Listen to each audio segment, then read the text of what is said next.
Só porque Ele vive, irmãos, nós podemos crer no amanhã. Não há o que temer. Aleluia. Mantenha a tua Bíblia aberta, capítulo 2, e olhe para mim depois que você abrir a palavra.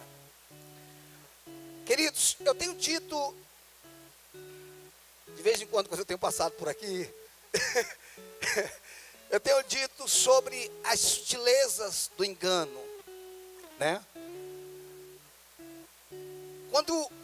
Quando o certo se torna óbvio na nossa vida, porque o errado, ele é óbvio, mas o certo, ele não é óbvio.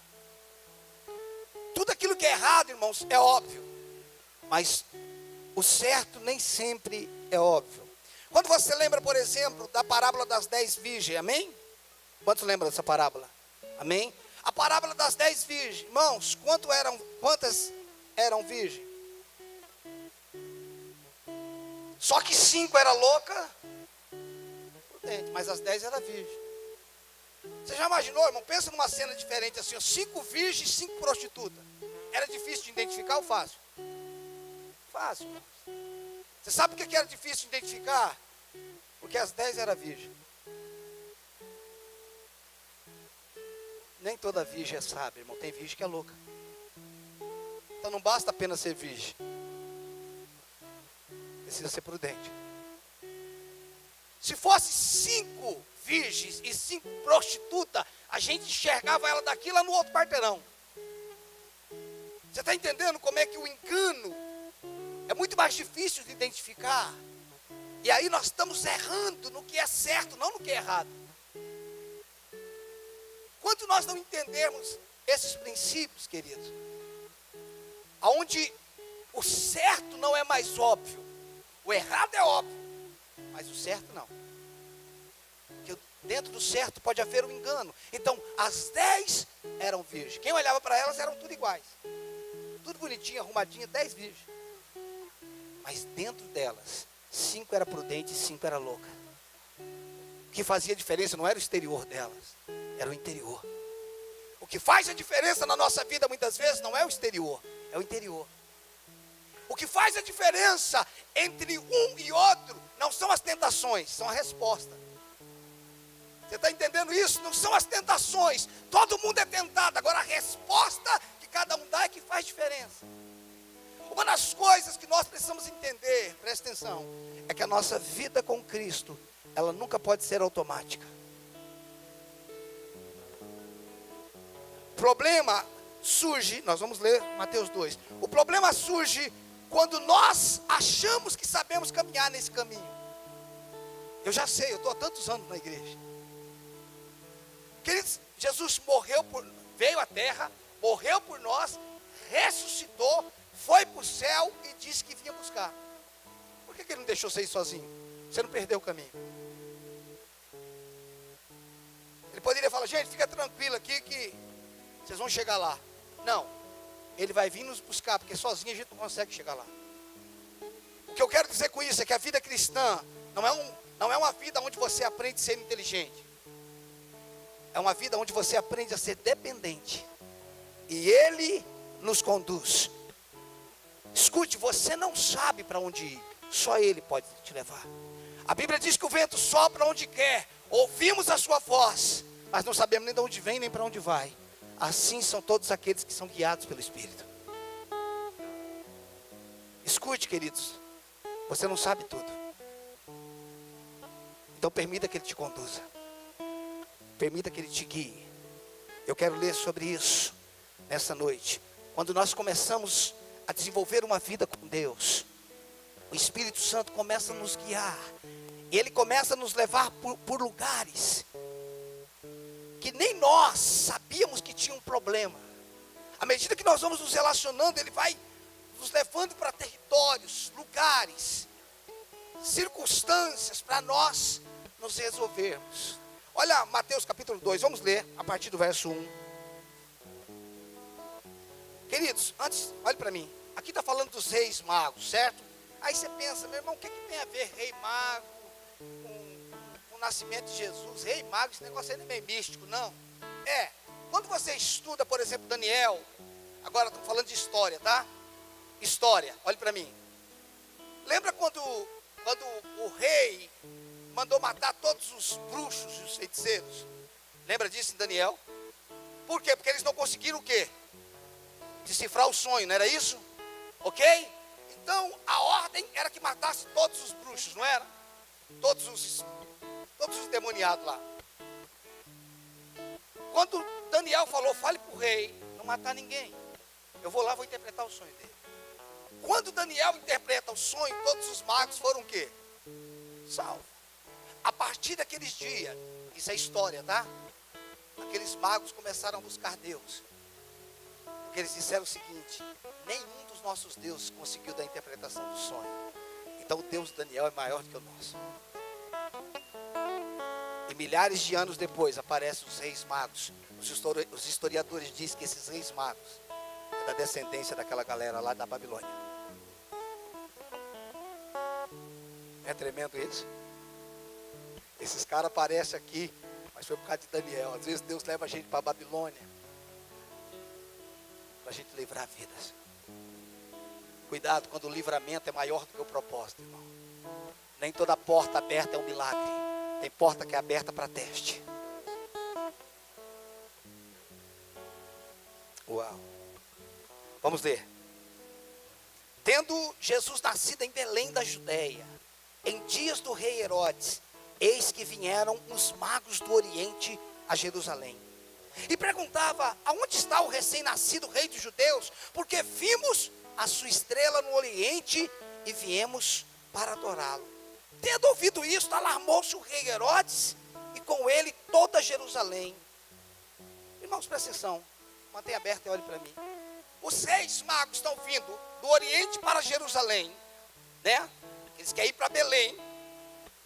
E vindo para Jerusalém, o que eles viram? Diga comigo, a estrela. Eles viram a estrela. A estrela começa a conduzi-los, a guiá-los. A guiá-los até quem? Até Jesus.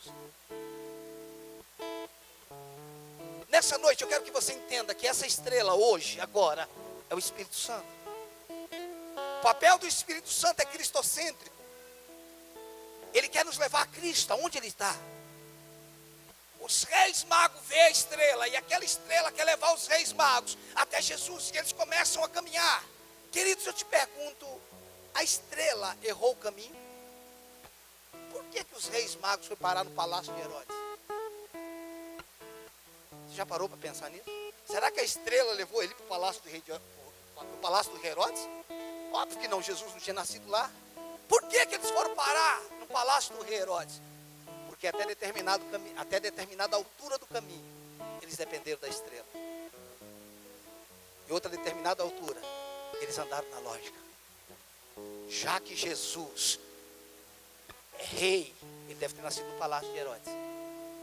Ou seja, eles tiram o foco, os olhos das estrelas, e eles começam a andar pela lógica. Se o menino é rei, ele só pode ter nascido no palácio, porque tudo que é rei nasce no palácio. E eles vão parar onde? No palácio de Herodes. Certeza que a estrela não os levou para lá. Sabe, queridos, às vezes não é difícil a gente começar seguindo a estrela. O problema é quando no meio do caminho a gente acha que sabe mais do que a estrela. É quando a gente acha que já sabe o caminho. Eu já sei. A vida cristã não tem a ver com o tanto de inteligência que você tem. Tem a ver com o tanto de entrega que você deu. Há muitas pessoas que querem muito de Deus e elas conseguem muito de Deus, mas isso não muda a vida delas. Sabe por quê? Porque uma coisa é ter muito de Deus, outra coisa é Deus ter muito de você. Se você tem muito de Deus, você tem muito da condição dele em você, mas se ele não tem nada de você, ele não pode mover na sua vida. Tem gente que flui em Deus, mas Deus não pode mover ele. Por quê? Porque Deus não tem ele. É por isso que ele não é só seu salvador. Quando ele é seu salvador, ele te dá uma condição. Quando ele é o teu Senhor, ele é o teu dono. Tem gente que tem Jesus como salvador e não como Senhor. Como salvador, ele me deu cura, ele me deu paz, ele me deu alegria, ele me deu prosperidade, ele me livrou das maldições, ok? Esse é o meu salvador. Agora o meu Senhor é o dono da minha vida. Muita gente, a maioria da igreja tem ele como salvador, não como Senhor. O Senhor é o meu Salvador, me abençoa, mas eu não vou fazer o que o Senhor quer. Não me mande para a África que eu não vou. Não me mande para o Nordeste que eu não vou. Eu já planejei, eu tenho um concurso público, eu estou estabilizado. Significa que Deus não é o seu Senhor. Quando Ele é o nosso Senhor, Ele faz o que Ele quer fazer. Os reis magos, vamos continuar, queridos. Os reis magos. Nós paramos no versículo 3, é isso? 4. Então, convocando todos os principais sacerdotes e os escribas do povo, indagava deles onde o Cristo deveria. Quem é que o rei Herodes chama? O sacerdote. Onde é que Jesus, onde é que está a profecia? Porque nem o rei sabia. Agora, você sabe o que é interessante, irmãos? Nem o rei sabia, ou melhor, nem os sacerdotes sabiam. E Deus estava revelando para os magos.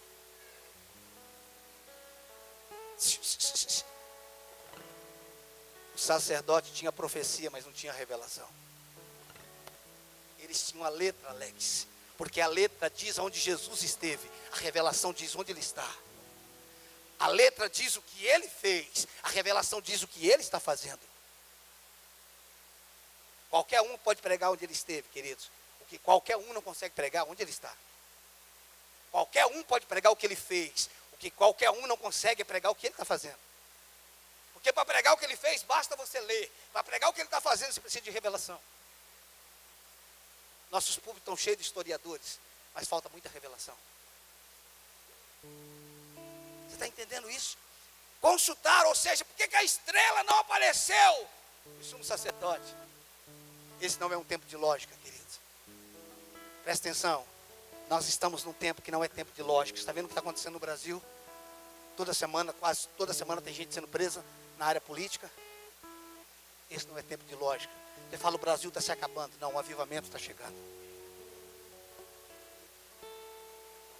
Você está entendendo? Escute, nós precisamos fazer leitura a partir dos céus e não da terra. O dia que Deus pegou Ezequiel e falou, Ezequiel, vem aqui, eu quero te mostrar um negócio. Colocou ele lá no lugar e falou para ele, o que é que você está vendo? Ezequiel falou, eu vejo um vale cheio de ossos secos. Deus estava vendo vale de ossos secos? Não. Aí, sabe o que o cara que traduziu a Bíblia colocou? A visão do vale de ossos secos. Ele colocou a visão que o homem teve, não a visão que Deus teve. O cara que escreveu, veja lá se Deus falou em algum momento que aquilo era um vale de ossos secos. O que é que você está vendo, Ezequiel? Ele falou, um vale de ossos secos. Deus falou, veja um exército.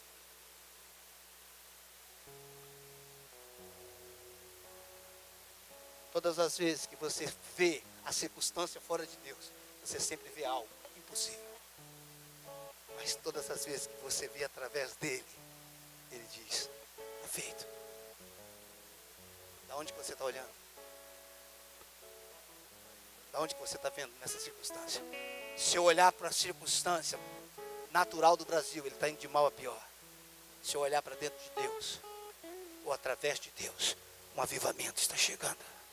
Um avivamento está chegando. Escute, esse não é o tempo que Deus vai falar com os engomadinhos. Esse não é o tempo que Deus vai falar com os intelectuais. Esse é o tempo que Deus vai falar com os improváveis. Porque os magos eram improváveis. Deus deveria ter falado com o sacerdote. O sacerdote tinha profecia, mas não tinha revelação. Cuidado, querido, se você tem muita letra, mas se você não tem revelação, isso acaba te matando. Continuamos. Versículo 6. Não, 5. Em Belém da Judeia, responderam eles, porque assim está escrito por intermédio. Ele está falando o que está escrito, irmão, mas ele não tem a revelação. E tu, Belém, terra de Judá, não és de modo algum menor entre os principais de Judá, porque de ti sairá o guia que há de apacentar o meu povo Israel. Com isso, Herodes tendo chamado secretamente os magos. Por que, irmãos, que ele não fala com o sacerdote? Porque o sacerdote não sabe o caminho. Porque o sacerdote não tem revelação. Deus tem. O Herodes deixa o sacerdote do lado. Ele só usou o sacerdote para saber da profecia. Mas só os reis magos poderiam levar Herodes aonde de fato ele estava. Eu amo quando Deus pega gente improvável. Porque eu faço parte dessa galera.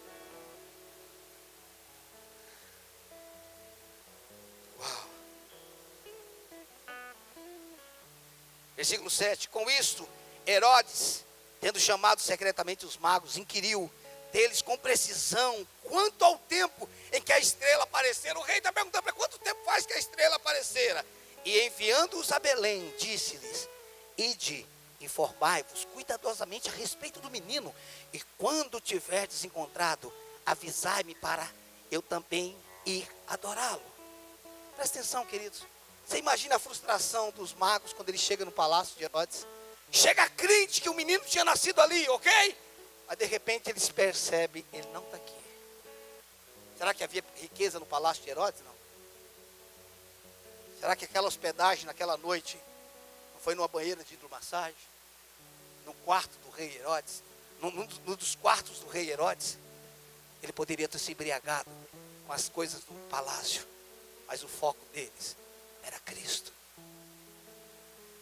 O problema, irmãos, é que às vezes a gente está indo atrás de Cristo e a gente passa a noite no palácio de Herodes e a gente não quer sair mais de lá. Porque o palácio de Herodes é embriagante. No palácio de Herodes tem coisa que você não viu em lugar nenhum. Escute que Deus está falando com a gente nessa noite. Quando eles acordaram no outro dia, irmão, já que o rei não estava lá, não quero saber da riqueza. Escute, se Jesus não está aonde você está, largue tudo. Pastor, eu estou vivendo o momento mais próspero da minha vida. Jesus está aí? Não. Se ele não está aí, cai fora. Porque inferno não é um lugar de fogo. Inferno é qualquer lugar que Jesus não está. Você está entendendo isso? Uau. Versículo 9. Depois de ouvirem o rei, partiram. E eis que a estrela que viram no oriente os precedia, irmãos. Eles deixaram o palácio de Herodes e a estrela apareceu novamente. É como se a estrela estivesse falando: vocês se perderam, mas como vocês não ficaram lá, eu vou voltar para criar vocês. Se você se perdeu, ainda dá tempo. Que a estrela que apareceu, o Espírito Santo está dizendo: você se perdeu, você se embriagou, mas eu quero levar você de volta para o caminho. Eu quero conduzir você até onde Jesus está. Porque o evangelho só serve se tem Jesus, irmãos.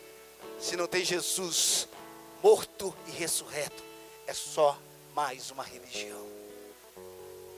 E a igreja está assim de religioso, estou falando da nossa, assim.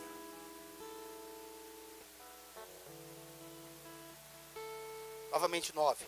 Depois de ouvirem o rei, partiram, e eis que a estrela que viram no oriente os precedia. Até que, chegando, parou sobre onde estava o menino. A estrela parou justamente no lugar onde Jesus estava.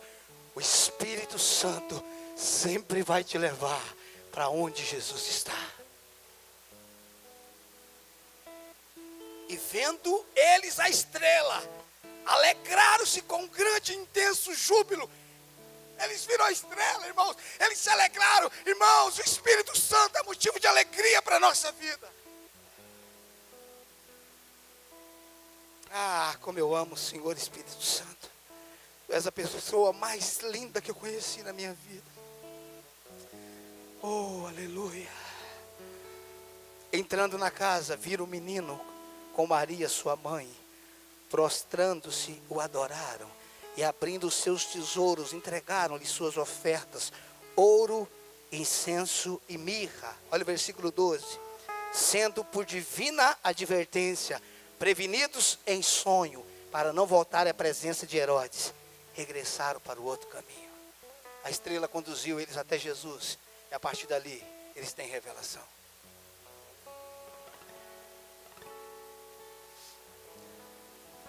Nós começamos procurando Jesus, irmãos. A mensagem que nós ouvimos primariamente foi sobre a salvação. O problema é que na caminhada nós perdemos o caminho. Abra lá em João capítulo 14. Aleluia, obrigado, Senhor.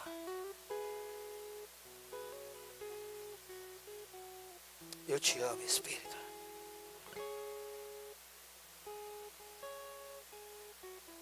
Você sabe o que às vezes a gente ouve, irmãos?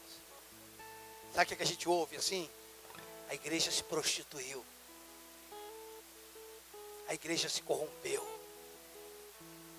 Não, a igreja não, irmãos. A igreja não se prostituiu nunca. Aquilo que se prostituiu não é a igreja. Aquilo que se corrompeu não é a igreja. Você está entendendo isso? Aquilo que estão fazendo dentro da igreja não é a igreja. Você está entendendo isso? Então a igreja não está corrompida. Jesus está adornando ela. Está cuidando dela. Ele está cuidando de mim, de você. Sabe para quem que ele vai apresentar? Para ele mesmo. João 14, presta atenção, irmãos.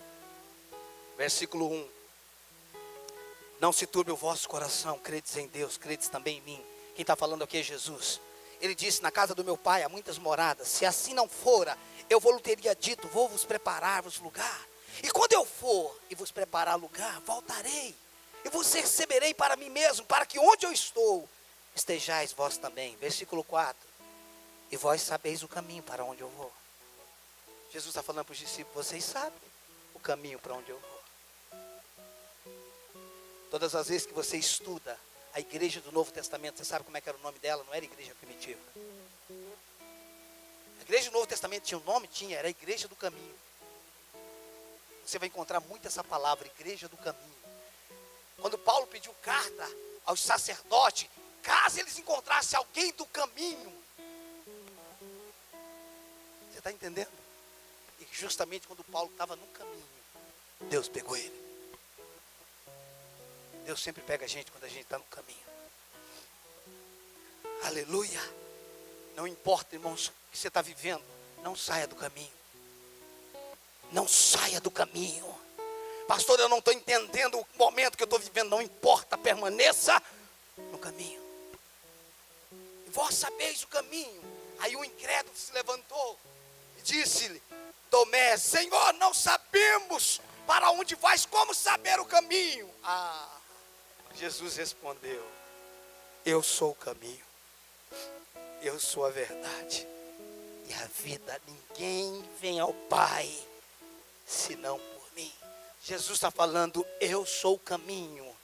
Eu não sou uma religião, eu não sou uma cadeira, eu não sou uma poltrona.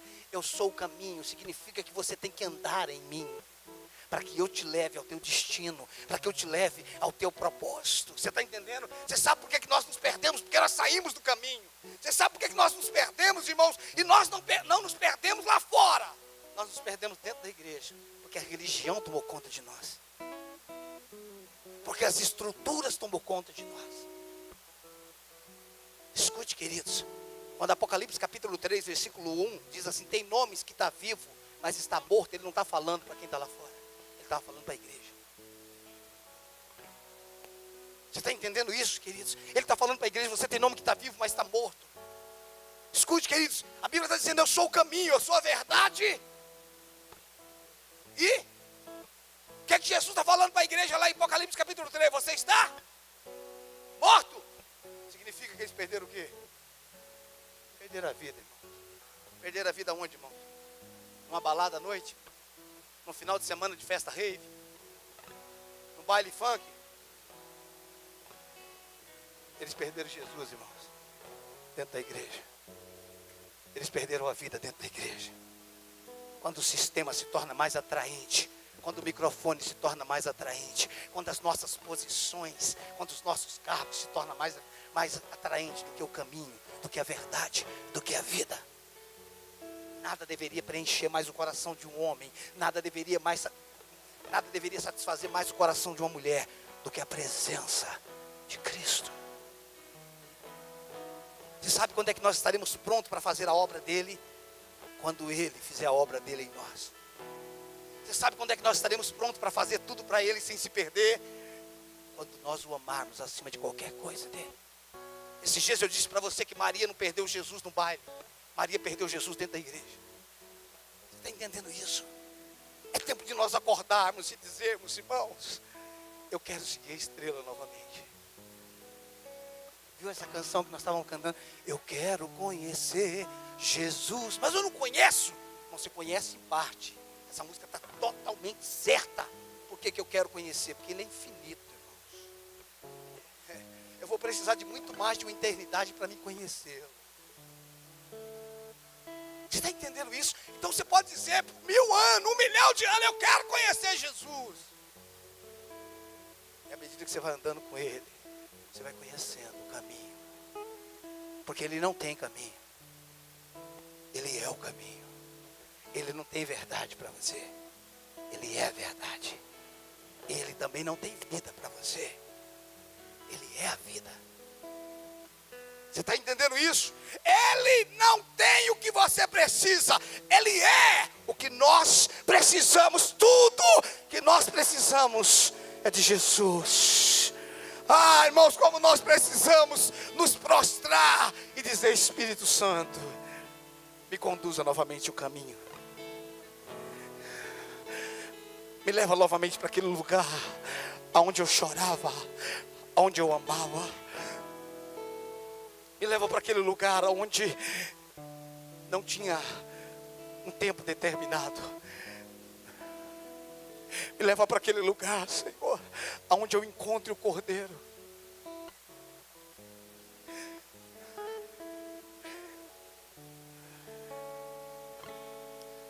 Deixa eu falar uma coisa para vocês. Deixa eu abrir meu coração por 1 minuto.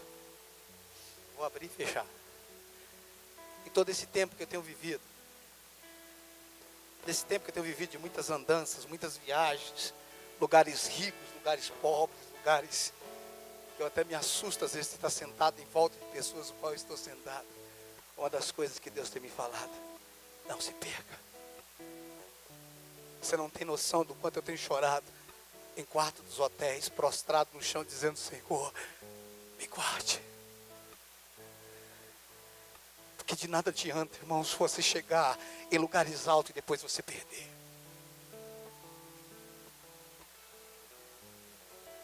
De nada adianta, queridos, você começar bem e terminar mal.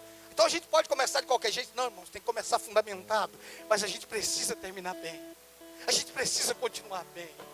A gente precisa amar o Cordeiro acima de qualquer coisa. Quando eu falo do palácio de Herodes, eu estou falando das riquezas que nós temos na terra. E eu vou te falar uma coisa, Rob, se você voltar e me falar, se você me negociar, Jesus, eu te dou as riquezas do meu palácio. Tem gente que está negociando Jesus pelas riquezas da terra. Tem gente que está negociando Jesus por um bom salário, por um bom futuro. Às vezes nós vamos ter tudo, queridos, mas saímos do caminho. Já não temos mais vida. Os nossos olhos já não brilham mais. O nosso coração já não queima mais. Nós já não temos mais paixão por Ele. Nós já não temos mais saudades dEle.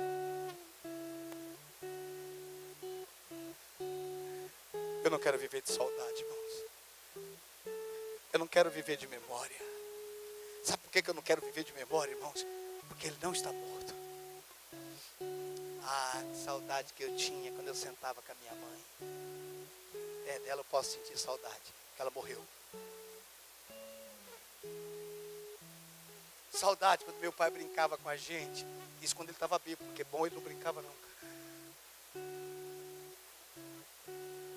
Ele eu posso sentir saudade, mas Jesus, você não precisa ter saudade. Você não precisa sentir saudade dele. Quando eu falo saudade, irmãos, eu quero sentir saudade, eu falei assim, de eu querer estar com ele, mas sentir falta dele.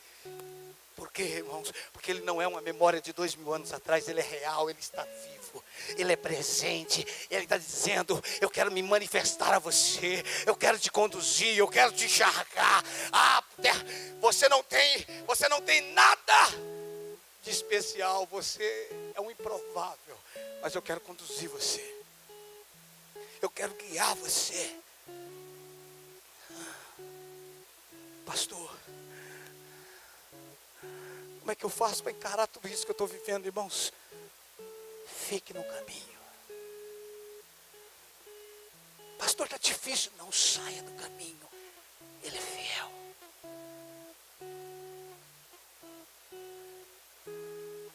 Desde a antiguidade ainda não se viu, ainda não se ouviu um Deus que trabalha para aqueles que dele esperam.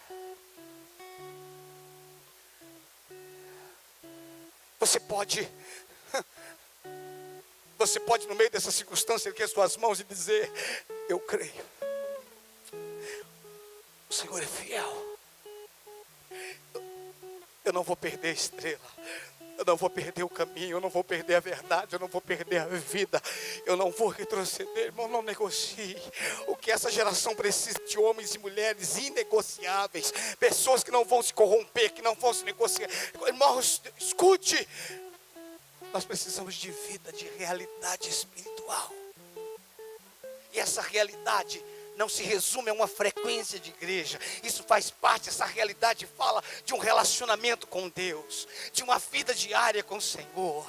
E a minha oração por vocês, por essa igreja, pela igreja da cidade e pela igreja brasileira, que nós cheguemos em um lugar onde nada mais nos satisfaça, onde nada mais nos dê prazer, além da presença dEle, além da palavra dEle, que o nosso coração possa queimar por isso. Você sabe que muitos de nós chegamos em lugar errado porque a gente perdeu a estrela.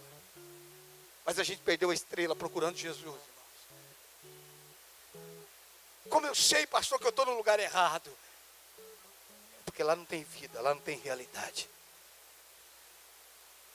Você continua, o teu foco é que você está no caminho de Jesus, mas você perdeu a realidade. Você sabe quando é que a gente perde a realidade? Quando as coisas da terra nos encantam mais do que os céus. Está entendendo isso? Nós perdemos a realidade, irmãos, quando a terra é mais atrativa do que os céus, quando as coisas do mundo nos chamam mais atenção do que os céus.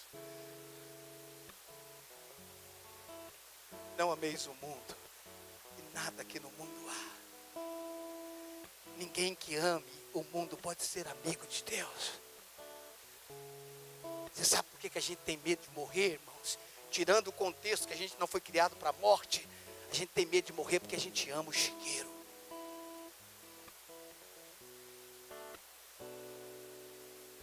E a primeira coisa que a gente fala quando alguém está fazendo aniversário, que Deus te abençoe e te dê muitos anos de vida, a gente acha que isso é coisa boa.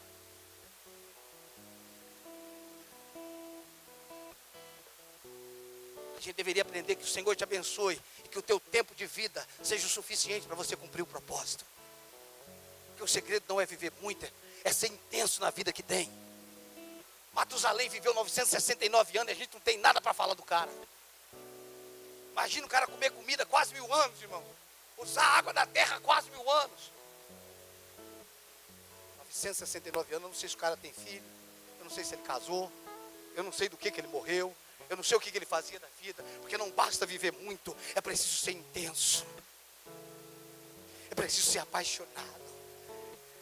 É preciso desejar uma realidade. Escuta, queridos, quando há um desejo dentro de você de buscar Deus, quando há um desejo dentro de você de querer mais, de querer uma dimensão maior, esse desejo não vem de você, foi o próprio Deus que colocou dentro de você. Algum pai aqui já brincou com o filho de esconde-esconde? Já ou não? Alguma mãe já brincou com o filho de esconde-esconde? O menino é pequenininho, a menina é pequenininha. Eu te pergunto, é interessante você esconder para ele não te achar? É ou não? A alegria da brincadeira é o quê?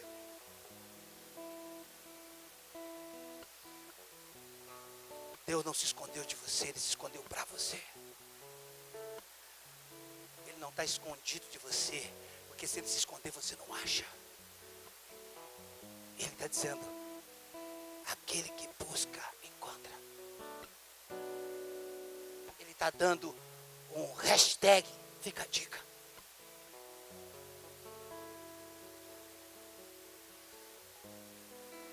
Aquele que me busca na madrugada me encontra. Ele vai sair lhe dando pista, irmãos. Ele vai dando pista. Quer outra pista? Entra para o teu quarto, fecha a tua porta. Ele te deu o mapa. O mapa está na Bíblia, você me acha. Ele está querendo ser encontrado, irmãos. Ele não está fugindo, escute. Deus não é um alucinado, Ele não é um esquizofrênico. Ele está dizendo, procura que eu quero me revelar a você. Mateus 7, numa versão diz, peça-me e eu peço que me peça. Bata e eu peço que bata. Busque e eu peço que me busque. Sabe o que é que Deus está querendo, irmãos? Alguém que busque Ele. Alguém que deseje Ele mais do que qualquer coisa. Alguém que ame Ele mais do que a comida. Alguém que ame Ele mais do que a fome. Alguém que ame Ele mais do que os títulos, mais do que o dinheiro, mais do que a posição. Alguém que ame Ele mais do que qualquer outra coisa. A estrela quer nos guiar para Ele. Se nós perdemos Jesus, nós não temos mais nada. Nós somos uma lata vazia. Ah, eu sou um apóstolo. Ah, grande coisa você ser um apóstolo sem ter nada dentro de você.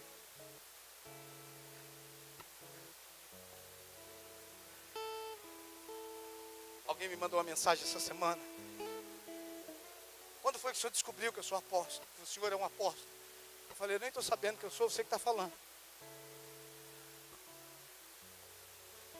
O que a gente faz quando descobre que é apóstolo? Eu falei, depende. Depende. Se subir para sua cabeça, você não faz mais nada. Se não subir, você vai servir todo mundo. Porque o título não te dá direitos, te dá deveres. Você está entendendo isso? O problema é que a gente está esquecendo dos deveres, irmãos. Estamos apegados a um privilégio. Escute, para cada privilégio tem um nível de responsabilidade. A quem muito é dado, muito é cobrado, irmãos. Aqueles que não conhecem sofrerão açoite, mas os que conhecem sofrerão maiores açoite ainda. Sabe o problema, irmãos? O problema é que a gente de saia curta deseja lugares altos. E aí a gente sobe dos lugares altos e mostra a nudez.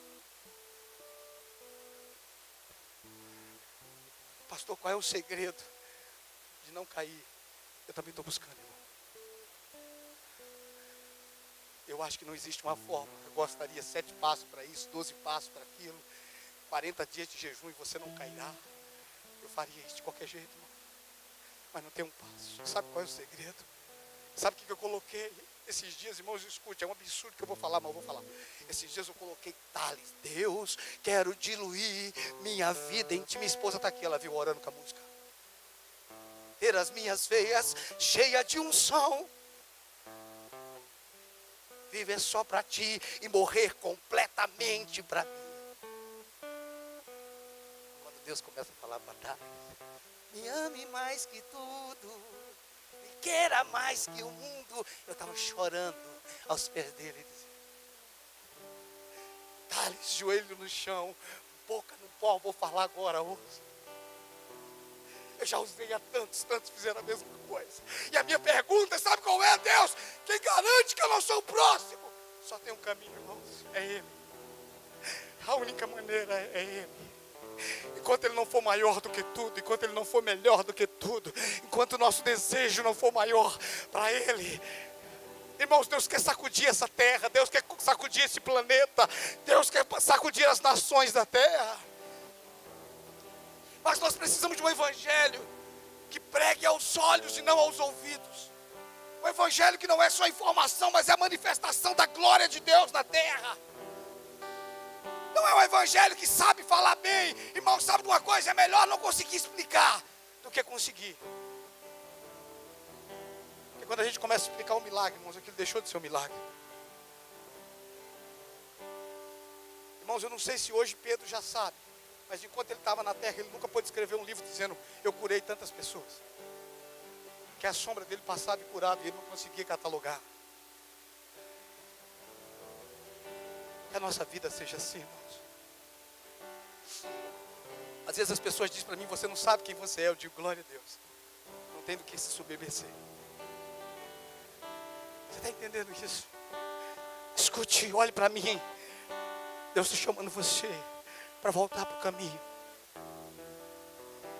Deus está dizendo, olhe, eu quero revelar a estrela para você novamente. Eu quero te conduzir até a minha presença. Porque o Espírito é cristocêntrico, ele pega você e leva até Cristo. Jesus falou, quando ele vier, ele não vai falar de si mesmo, mas ele vai falar de mim. Ele quer você. Pastor, mas eu fiz tanta coisa. Não, não é o que você fez, é você. Deus nunca chorou por causa de você. Deus sempre chorou por você. Deus nunca chorou por causa da igreja. Deus sempre chorou pela igreja.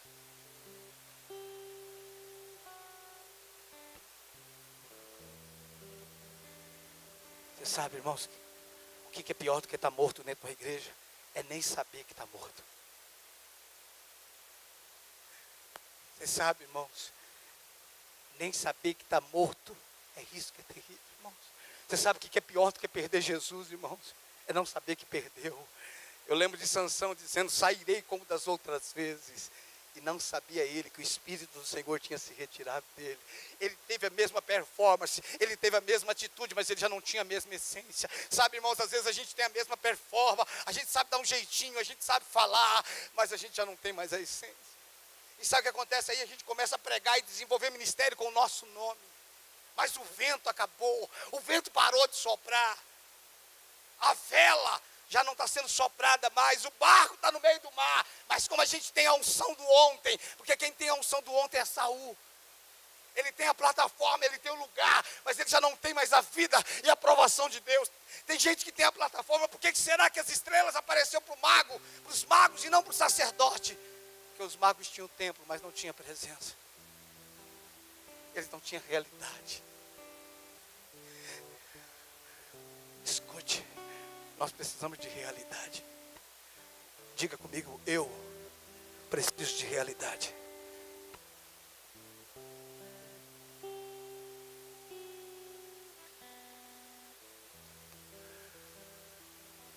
A realidade dos céus, a vida de Deus. William, por favor. Feche teus olhos. Talvez essa mensagem não tenha sido nem para você, tenha sido só para mim.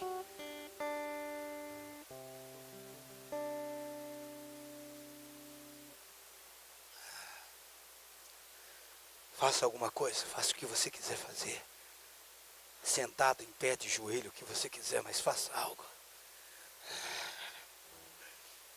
Eu não sei se você percebeu, se você perdeu a estrela, se você está embriagado no palácio de Herodes.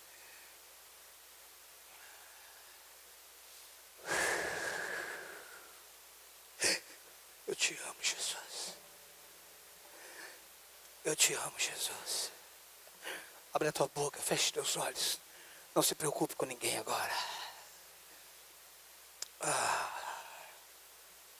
O Senhor é digno. O Senhor é santo.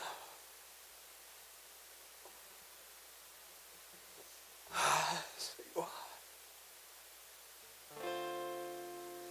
Toda glória e toda honra nós damos a Ti.